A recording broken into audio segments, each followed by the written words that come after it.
Another great way of knowing whether your compost pile is an active compost pile, outside of knowing the bugs, the smell, the earthworms, whether it's moist enough or dry enough, whether you have enough greens or browns, is simply just using a thermometer. So this is not some ordinary thermometer. This is a thermometer that is quite long, so it can get to the inside of the pile.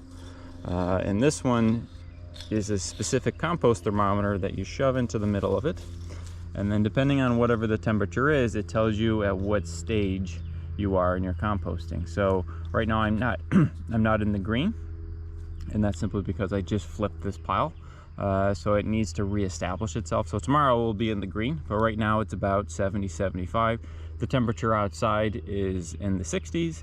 So it's at least above the temperature outside. So we know that the pile is at least baseline active, and now it just needs to establish itself. So once it gets into the green, there's different phases of which it can be at. There can be a steady phase, of active phase, and then the hot phase. So summertime, that's usually when the piles will get the hottest, because you do have that summertime heat, plus the pile itself becomes that much more active. It's kind of like ocean water. It's cold in the beginning of the season, but once the sun beats down on it, it tends to activate it, and you'll get into the higher phases. That's when everything really starts decomposing at a much quicker phase.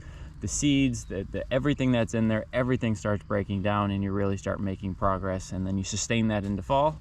And then it slows down once you get into the winter season. So this thermometer is always in my compost piles. I check up on it every so often, and it will determine whether I mow the lawn or not mow the lawn. If something is incredibly active, like in the gray phase here, I'm not going to touch the pile, because that means this thing is really hot, really accelerating. I do not want to mess around with that.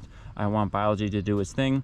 Eventually it'll eat up all the green, all the energy into the pile, and you'll see that subsequently go down into the green and maybe outside of the green. All right, so at that phase, I would want to flip my pile again to put the grass clippings in to re-accelerate it back up into the composting phase. So it is a good, visible, constant guide of where your compost pile is outside of whatever the biology is telling you. And it's something I highly recommend in helping you guide to keep an active compost pile when you are in active composting season.